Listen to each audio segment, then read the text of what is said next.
Hi, welcome to Accordion Cafe. This is a 120 bass accordion, and there's a couple of things which I'm not quite happy with about it.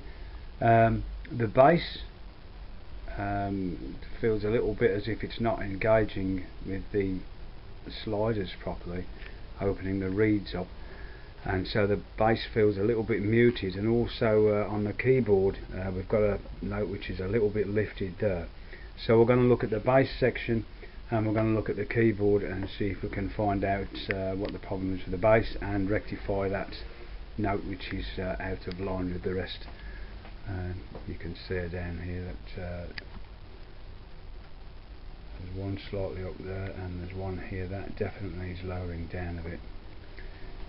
So we'll get on with that now. Start with the bass side, and these on this particular accordion, these pins, you need to pull them out. Sometimes these can be quite tough to get out, and I use wire side cutters to get them out.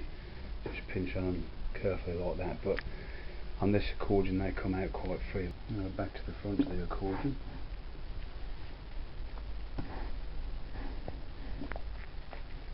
Now you notice that the ones from the front of the accordion are slightly longer than the ones at the back, so remember to keep them separate.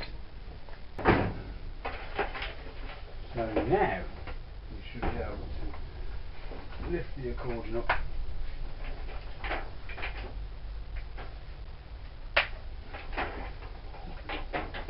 in one easy go. There we are, that's better.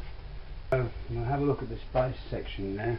The first thing I noticed when I've taken this out is that there's a bit of a sticky tape on here which indicates something. It's got nothing to do with accordion.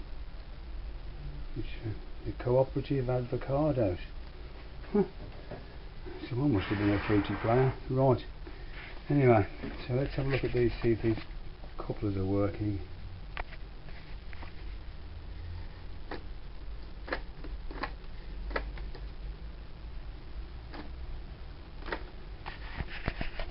Feels a bit sloppy, that does.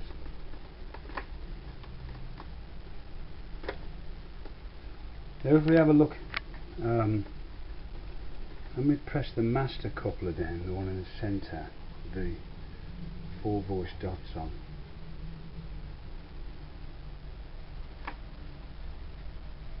that's fully in now, and I suspect this slider which opens the holes in the bass block to let the air into the reeds, I'll bet they're not fully open, so I'm going to push this down now. Let's see if it opens up.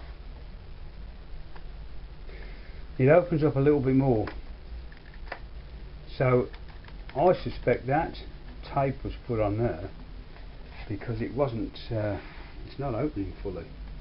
Now I've just pushed the master coupler right in. Let's try right on the 2 voice setting here.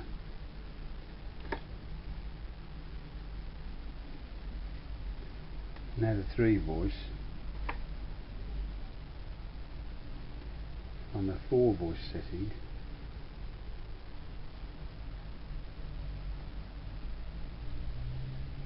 Now I'm going to put it back on the 3 voice, and now I'm going to tap it hard and see how far it goes over then.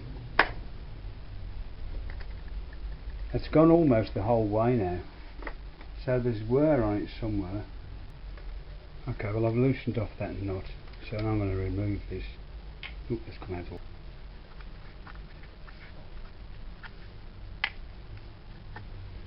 Now we'll lift the reed block off. Now on this one it's fitted inside underneath the reed block, so you have to slide them off.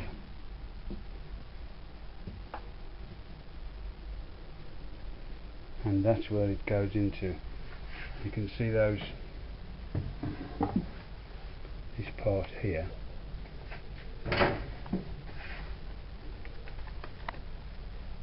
This part here. Well, that slides inside that little slot in the reed. So now we can have a look at and see just how far these sliders are moving. Now that is in the master coupler position, so I'll put it on the 2 voice. It closes over, but not quite fully, and on the 3 voice that's not affecting that at all. That's on the other block. Now I've put the master coupler down and you can see it's just not pushing it over all the way. 2 voice, 3 voice. The 3 voice comes from this reed block here. So this is the 4th voice reed block, the master one, and it's not opening fully. If I push that a little bit further, that piece on the end, and you can see it's opening. There's a couple of rods here. So now I suspect I might be able to get a bit more adjustment by partially straightening them out. It'll have to be done very carefully though. I'm just going to have another look at this. So I put it on the 2 voice and it shuts off. Put it on the master. Now that's only coming across halfway, so there's definitely wear there. So let's have a look at that, see if we can make that work a bit better. We just try flicking this over. I'll do it slowly first. Just how you would normally play it is like that. You know, you just flick it with your finger. But if I flick it really hard,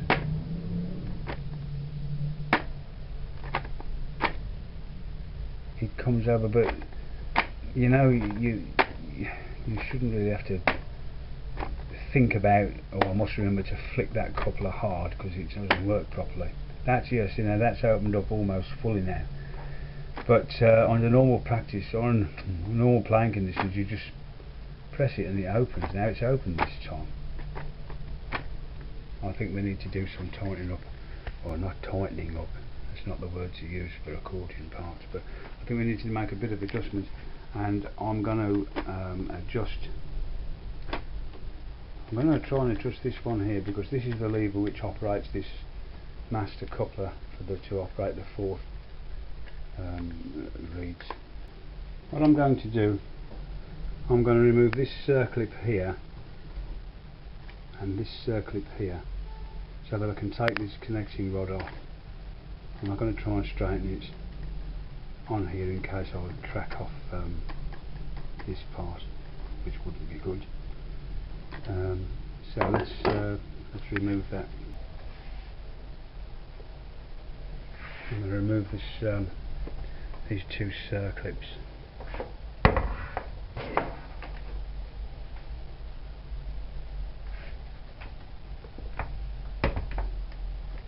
So that's 1 circlip off there.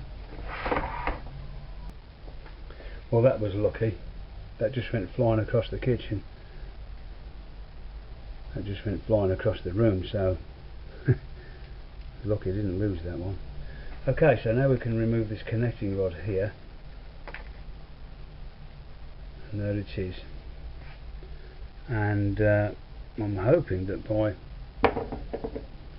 straightening this a bit, making it slightly longer, it'll give us the effect what we're looking for.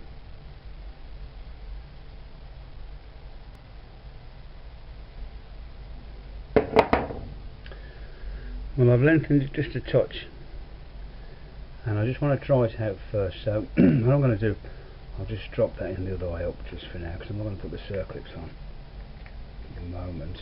So I'll just put that on upside down for a second, just so it holds itself in place. And we'll try the coupler again now. I'll give it a shot now. Okay, that's in the 1 voice position. That's in the master. 3 voice. I think we've lengthened it just slightly too much, so we'll just bring that back a bit. Okay, well, I just held it in place after shortening it again slightly, and I think we've got the desired effect now. you can see that the holes are fully open. So now I'm going to reassemble this. Try not to lose these two circlips again. I'm going to have to switch off to do that though, because I need both hands. So I've put the two circuits back on. I made a few more adjustments. Might look a bit brutal on here, but I do believe these connecting rods are in fact built for that purpose. So now just,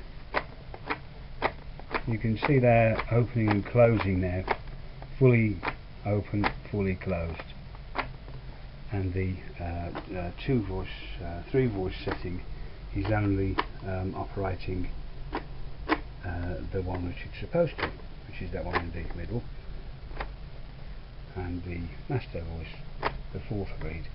So that's the 4th and the 3rd, the 2nd. This gets confusing, this does. I don't think I could be a full-time accordion repairer. Takes a lot of patience, I think.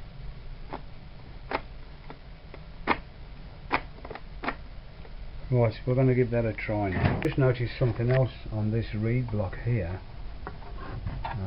There's a hole blocked up, which means there must be a reed gone and someone's blocked it up. So we've got to investigate that now, haven't we? So I'm going to unblock this one. I can't see anything actually wrong with that reed there. Or this one anyway. I haven't got a picker. So let's unblock this reed and see what the problem is. I'm going to have to blow this. I know you're not supposed to blow them because of condensation on the reed itself, but one short blow is not going to harm.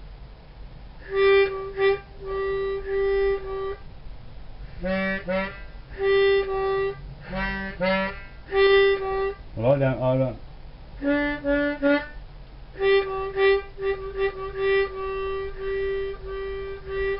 I don't see anything wrong with that. I'm going to put it back without the tape on and we'll see what happens. Right, so we're going to reassemble this reed block. Just notes on reassembling on this particular model, the clamp posts are offset, so you can't get it the wrong way round.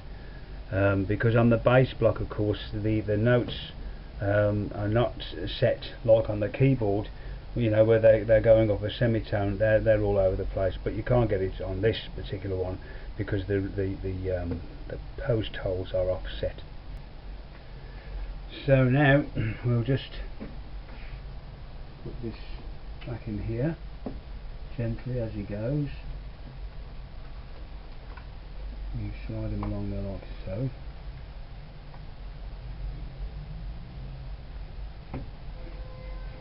We'll drop this side over that post here. There we are. And now we've got to put our fork clamps in. I call them fork clamps because they're like a little fork, you see. And then we have to tighten down these knots. Right, so we've tightened down the block and using pliers, and the reason I'm using such disgraceful tools is because I'm actually working in someone's kitchen. I'm not at my workshop, so I'm just making do. And for quick repairs you can do that. And now comes the time for testing, so we'll now put these. And I think this may be Casotto tuning on this accordion. I think it is actually. It's got an extra block on the inside the box. Right, so let's drop this on here. Carefully does it. And I'll put the pins back in. Right, so the pins at the front, what were they? Were they long or short? Yes, they were long, weren't they?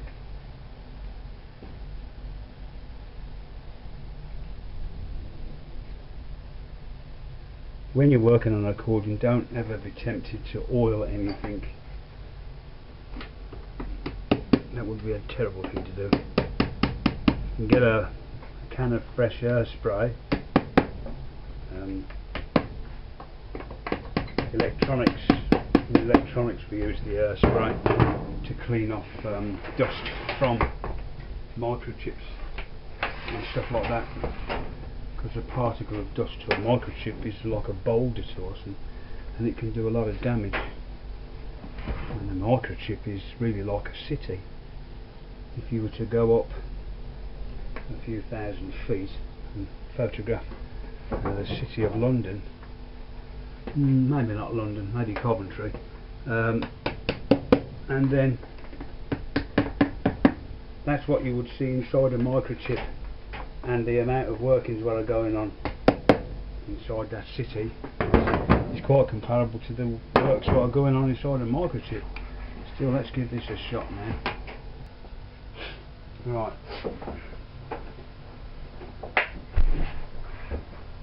Oh, here we go to give it a test. Well, we've still got good compression anyway, which is a relief.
Yeah, we can hear that 4/3 cutting in now, kicking in now.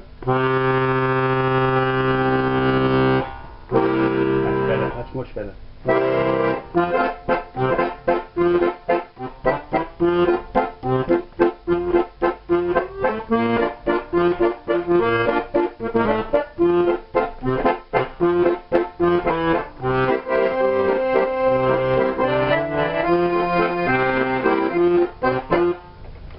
Well, I'm a lot happy with that now. Now the next thing we've got to do is straighten up this note here, bring him into line.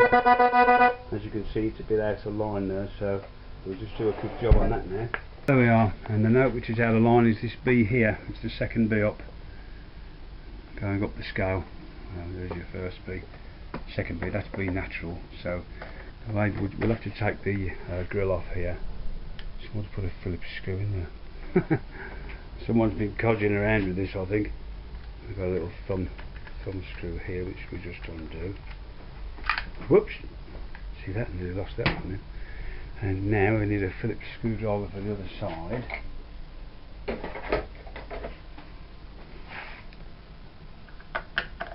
Unusual to use a Phillips screwdriver on an accordion. I'm going to need 2 hands for this one. To undo, I think we've had a car mechanic working on this. It's amazing, these car mechanics, I think they can fix everything, you know. They really do. I've got nothing against car mechanics, apart from the prices they charge, of course. The first unveiling.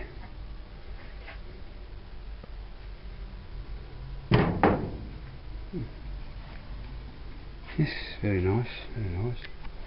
So, let's have a look first of all at this B. Has anybody else had a go at it? I don't think so.